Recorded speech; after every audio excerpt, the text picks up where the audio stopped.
And welcome to Hannity, and we are just 2 months away from the Iowa caucuses. In 2016, Republican presidential candidate Senator Ted Cruz is now surging in the polls. Now, in the latest Quinnipiac, Iowa poll, Donald Trump is in first place with 25% of the vote. Ted Cruz not far behind with 23%. And in the very important state of New Hampshire, Cruz is now tied with Dr. Ben Carson for third at 10%, with Trump and Marco Rubio now taking the top 2 spots. And according to the latest Fox News national poll, Ted Cruz is now tied for third. He has 14%. Now, the steady rise in the polls has made Senator Cruz a target for attacks from some of his Republican rivals. Take a look. Doesn't Marco and Barack Obama share a similar biography? As do Ted Cruz and others in this race who have no experience in governing. Is Ted Cruz's position and Rand Paul's position on collecting metadata made America less safe? Yes. And I said it at the time. So Ted Cruz has made America less safe? Sure he has. He went for the easy political vote at a time when, you know, it looked like it was kind of a popular thing to do. With all those dead Parisians, doesn't look so popular anymore. I stand strongly on behalf of the ability of this government to gather intelligence on our adversaries and our enemies, especially terrorists, but other nation states. Those keep us safer.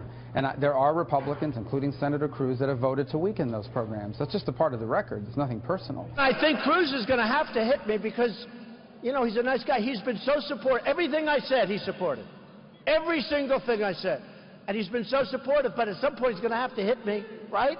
It's going to be a sad day, but we will hit back, I promise. All right, here with Reaction 2016, Republican presidential candidate, Texas Senator Ted Cruz. Are you planning on getting in a fight with Trump? Is that a preview of coming attractions, pay-per-view? What's going to happen?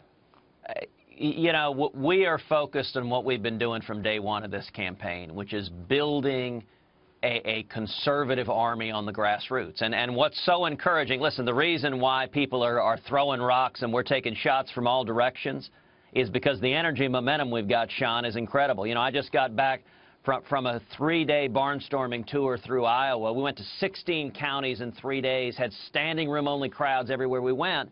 And so it's understandable that other candidates are getting nervous about that and are wanting to launch attacks. We're going to keep focused on my positive, optimistic, conservative message. And people are tired of campaign conservatives. They want someone who's got a proven record. I think that's why conservatives are uniting behind our campaign. All right, let's talk a little bit. You even are now ahead of Hillary Clinton in some head-to-head matchups. That's happening. The media seems very focused on the battle that has now emerged between you and Senator Rubio. You have gone after Senator Rubio on the issue of immigration. You talked about his foreign policy as him being a proponent of military adventurism, that you said he has benefited from Islamic militant groups. What did you mean by that? Well, you know, if you look at Senator Rubio's record, he's someone who I like personally. He's a friend of mine. He is a very, very charming and effective communicator. But if you look at his policy record, there's a big difference between his record and mine. You started out asking about amnesty. That may be the simplest and clearest record, as you know. Back in 2013, when President Obama and Chuck Schumer joined with establishment Republicans in pushing a massive amnesty plan, Senator Rubio led that fight. He stood right there alongside with Barack Obama and Chuck Schumer. Indeed, it was the Rubio-Schumer amnesty plan, and I made a very different decision. I stood alongside Jeff Sessions and Steve King and fought against amnesty and to secure the border, and we ended up defeating the Rubio-Schumer amnesty plan. Now that's a real policy difference that I think Republican primary voters are quite interested in. You know, one of the things that comes up, especially when you get close to the caucuses, the primaries, things get more heated, naturally. I've watched too many of these cycles. Then Republicans talk about the 11th commandment. Tell us where that balance is. Well, the balance, as you know, throughout this campaign, I have declined to respond when other candidates have attacked me personally, to engage in the food fight. You know, the first couple of debates, there were a lot of just nasty ad hominem insults, and I'm not interested in playing that game. If others insult me, I won't respond in kind. Now, there's a difference between that and a substantive policy disagreement. I do think politics is and should be, the bread and butter of it should be policy differences. And so it is perfectly appropriate to lay out, as I have over and over again, that on the issue of amnesty, a majority of the candidates on that debate stage have publicly supported amnesty. and that I am the only candidate on that debate stage who has never supported amnesty and who led the fight successfully to defeat amnesty when it was before the Congress. The two big differences are that you're pointing out is on the immigration. He's attacking you on the USA Freedom Act reforms. I want to give you a chance to respond. Well, sure. You know, Marco, a PAC that is supporting Marco has bought about $200,000 of attack ads in Iowa. And these attack ads are false, and Marco knows they're false. What he's trying to suggest somehow that I'm responsible for the terrorist attack in Paris, and it's silly. And it's the natural thing that a campaign does when they're nervous, when they see conservatives uniting behind our campaign. Now, what I did is I joined with my good friend and strong conservative, Senator Mike Lee. I joined with a ton of conservatives in the House in passing the USA Freedom Act. And what the USA Freedom Act did was two things. Number one, it ended the federal government's bulk collection of phone metadata. It ended the federal government having your cell phone information and my cell phone information. And I think we've got to respect the Bill of Rights and the rights of law-abiding citizens. But number two, the USA Freedom Act strengthened the tools to go after actual terrorists, to target the bad guys, to get their cell phones, their emails. That's the way the Bill of Rights works.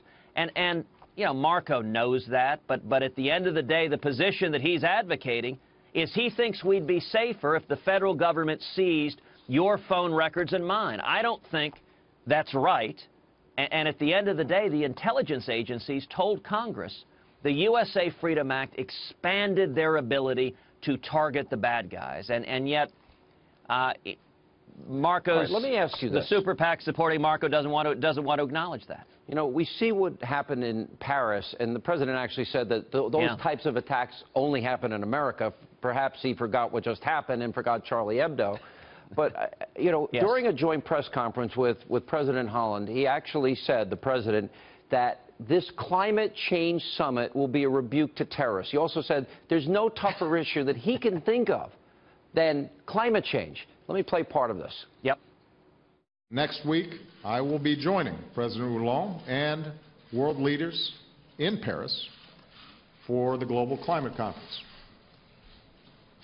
What a powerful rebuke to the terrorists it will be when the world stands as one and shows that we will not be deterred from building a better future for our children. Don't you think radical Islam and mullahs in Iran getting nuclear weapons and the economy and $20 trillion in debt is a bigger problem than climate change, which keeps changing from global cooling and the ice age coming to the planet blowing up with heat to now just a neutral climate change for everything that they don't like?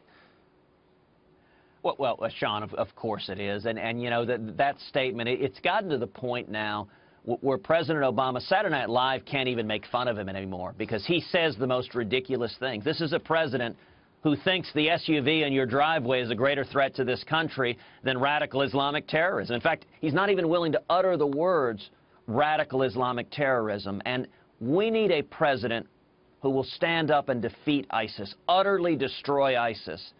And, you know, there was another exchange that just occurred recently where President Obama was telling Erdogan in Turkey, you need to secure your border with Syria. And Erdogan responded, well, why don't you secure your southern border first before you try to lecture me?